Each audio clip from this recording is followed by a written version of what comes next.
Hi, this is Real World Audio, and we are looking at a really fun and great subject today.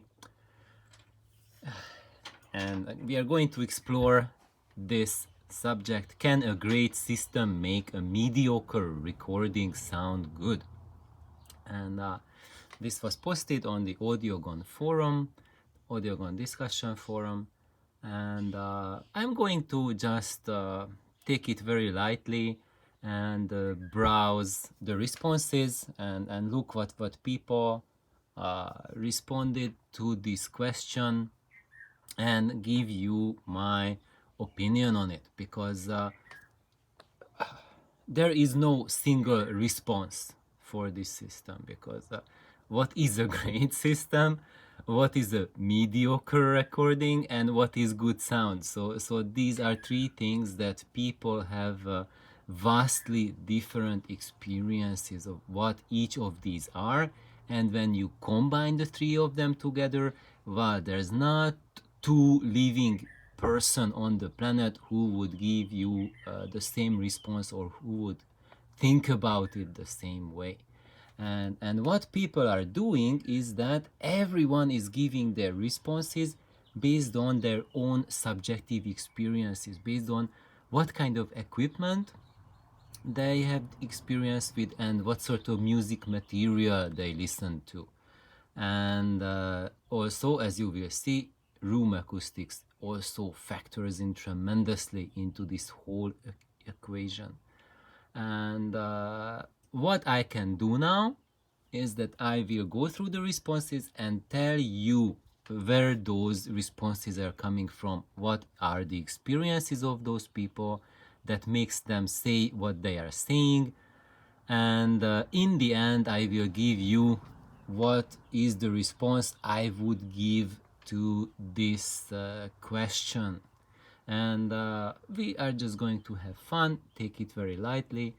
And if you can write in the comments your experiences, I think that will be really great for the audio community, for people to see what we think about this matter, which is really, I think, perhaps one of the most important questions in audio, because even though everyone is really bent on knowing which is the best deck for the money and what's the best loudspeaker or amplifier for the money, are interconnects any good, blah blah blah, but really the most vital question is about recordings, because the gear is, well, it's important, but they're only a tool to play your recordings. And sadly, the overwhelming vast majority, just about, I would say, 95 plus percent of all recorded material is mediocre at best.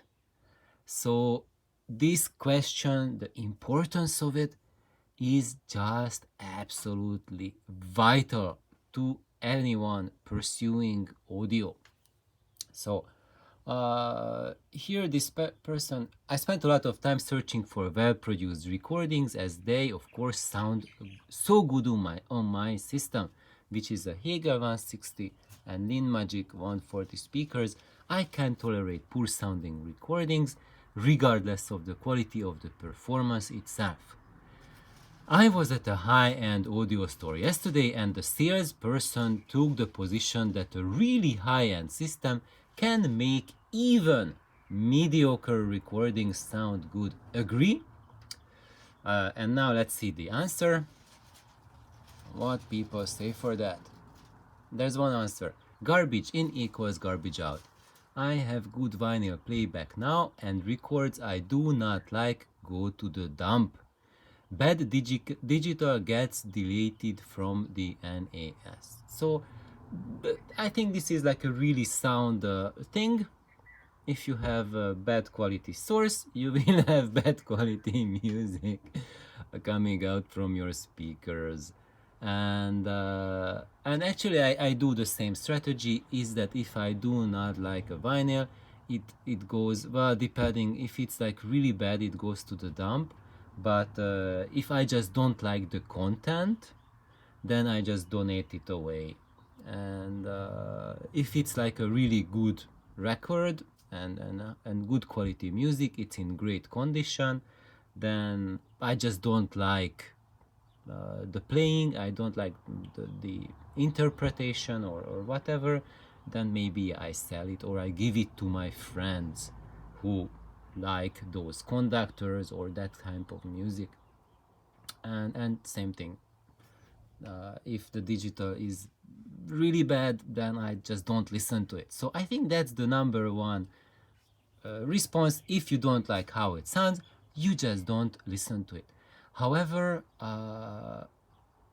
what is not good depends vastly on your equipment, and I had a lot of facepalm moments in my 20 past years of audio, is because what you think that's garbage when you have one level of equipment, later on as you improve will change vastly. And there are recordings which you think are the top bananas, the best thing since vanilla ice cream, and when you improve your system, you will notice, oh man, this is mastered really badly. Yeah, it has tons of detail, very high resolution, but the tonality, it just sounds wrong. I had this moment a lot, especially with CDs and especially with audio CDs recommended, like the Absolute Sound sampler and that kind of stuff, like Stereophile sampler, and uh, and a lot of that is basically showing like as high end started to go towards instead of high fidelity towards high end sound, like show sound first, what gives us the biggest show. And of course you can get the most spectacular show when you sacrifice tonality and timbre. Then you can get higher apparent detail level and more exaggerated three-dimensional cues for your brain to interpret as sharper imaging. But when your system is high fidelity, then you will notice that the timbre and tonality is so bad that I just can't even listen to those recordings, even though they were done in high resolution. And there were other recordings, especially early vinyl, which on a lower system sound like really noisy, very high noise floor, barely any content, so you can hear very little because of the high noise floor. The noise makes a very nasty background to it.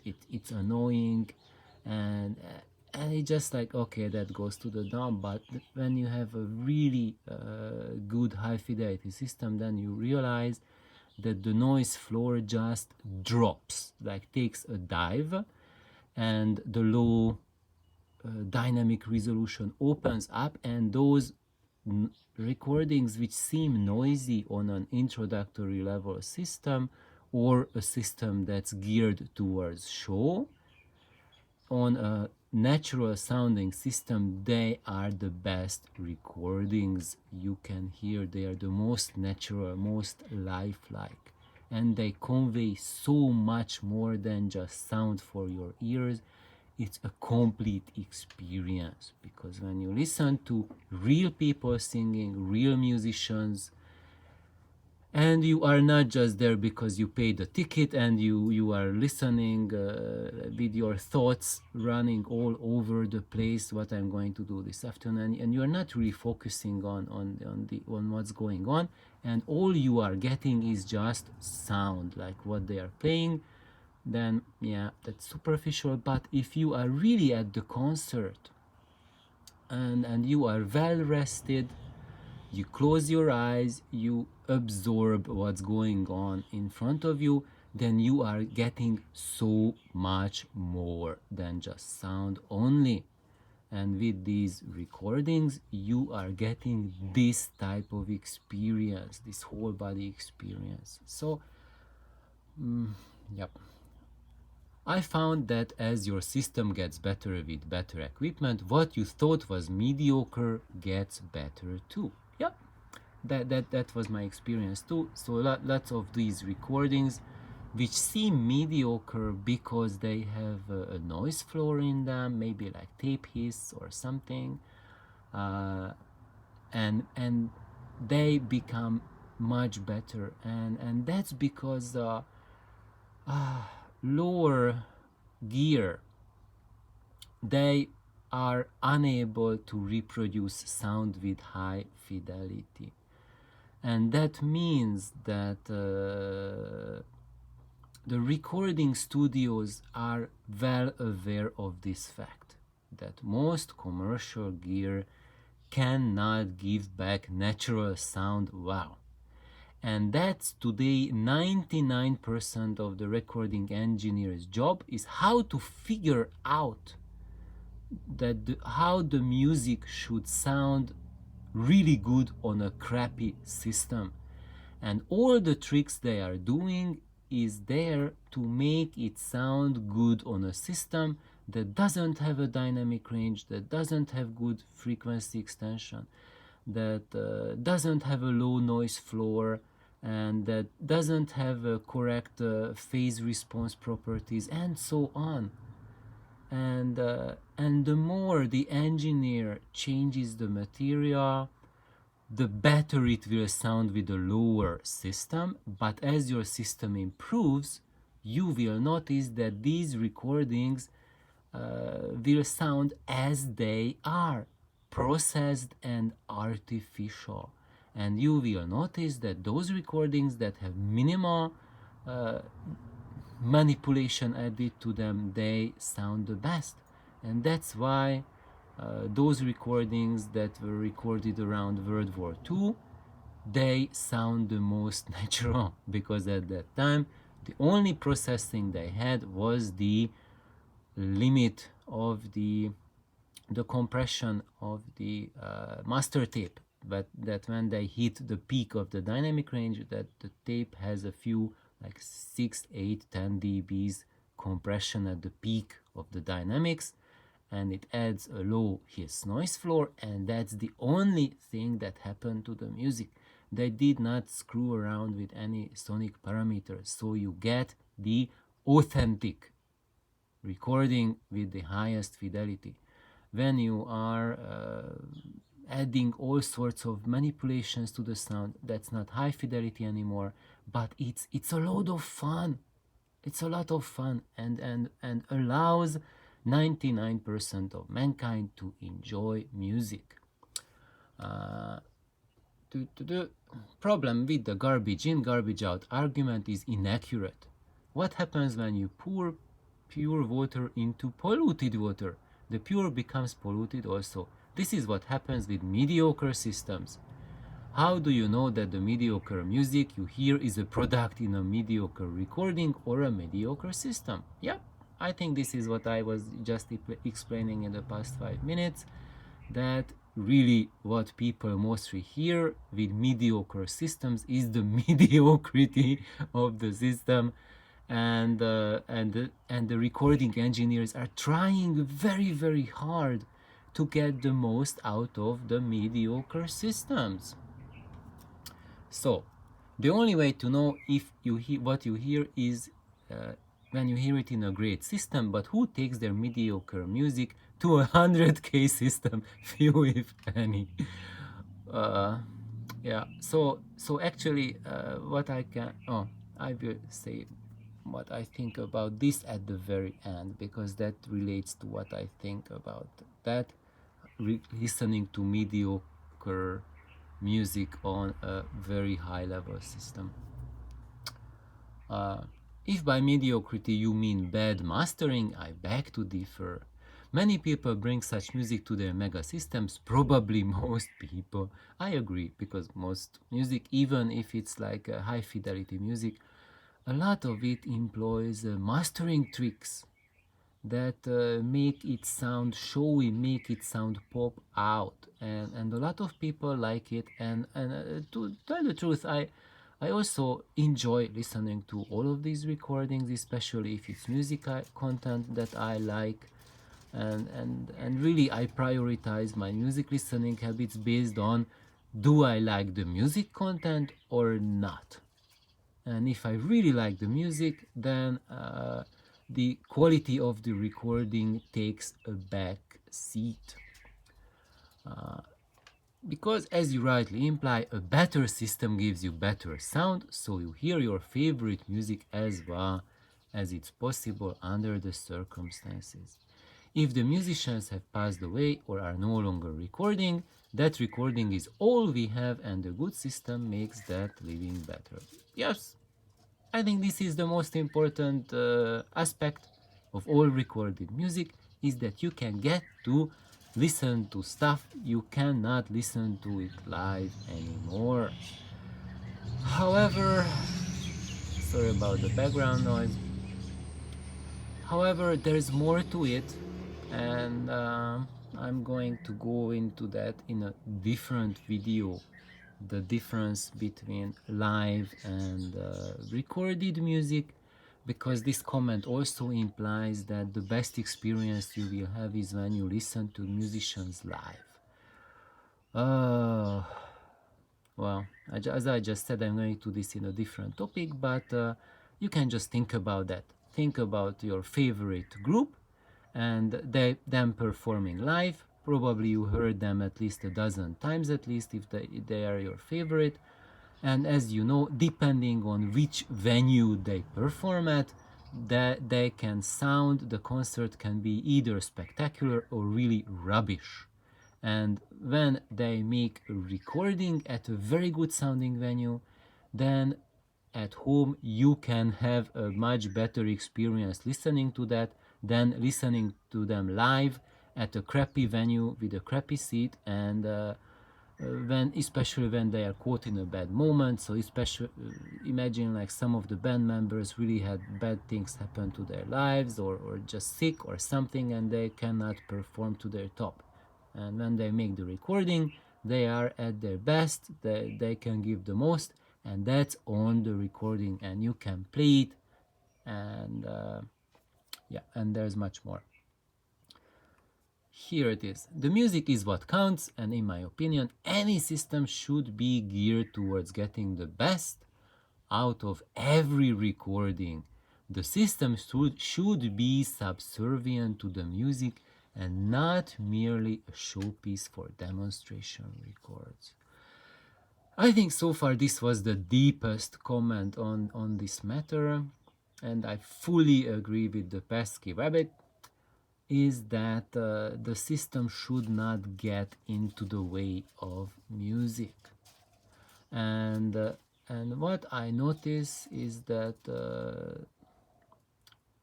to me, the better a system gets, the more you can enjoy the music. And there is another aspect, is that, which is usually true for most very high priced audio gear, is that the most expensive the audio gear gets, the more your attention is focused on the audio gear itself. So when you play music on it, you are not getting in sync with the music, but you will be in awe of the performance of the system, and all you can think about is the gear in front of your eyes, and you can't stop drooling. And I think that's not good, because when this happens, it means that you are not connecting to the music. And if you buy it and bring it home, that will be probably the continuation of the showroom experience, that you will be just really into the gear and not into the music, and you will go nuts trying to upgrade the system. So what your audio gear should do is present the music for you, so you can relax and enjoy the music and not even think about stereo twice. There you go. If accuracy or transparency are the goals, an excellent system will actually show up poor recordings more. upgrade at your own risk. This is true. So if it's a really bad recording, it will be more and more obvious. As your system gets more transparent and more accurate, you will notice more and more of those things that the mastering engineer does to the sound, more and more of those problems that happen on the process of making that music, whether it's digital jitter introduced, clocking errors introduced, or in the analog domain, worn out tape, hiss, woe and flutter, and noisy vinyl onto which they press the recording, or late pressing, or stuff like that.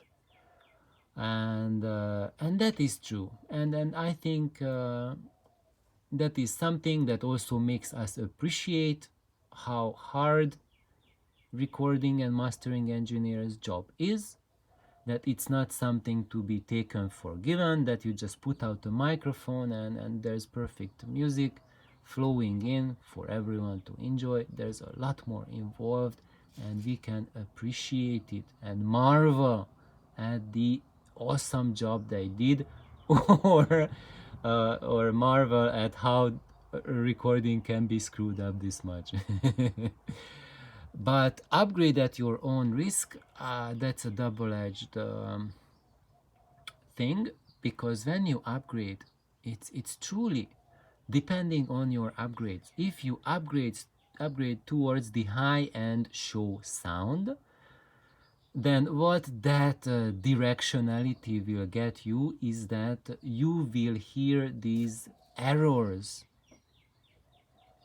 more and more, but the equipment will showcase these errors for you and will push them into your face. And the prime aspect of the performance will be the errors of the recording, and the music will be secondary to these errors.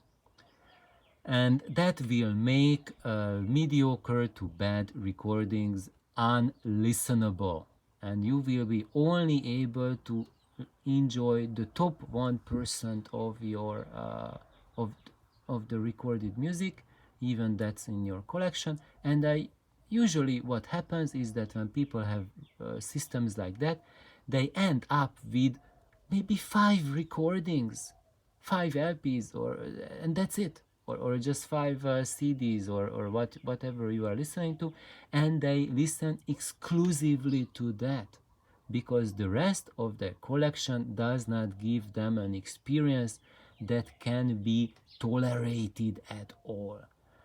And this is for your own risk. If you want to go towards that direction, you want to listen to 5 records, fine. But I tell you that those 5 will not be your 5 favorite records.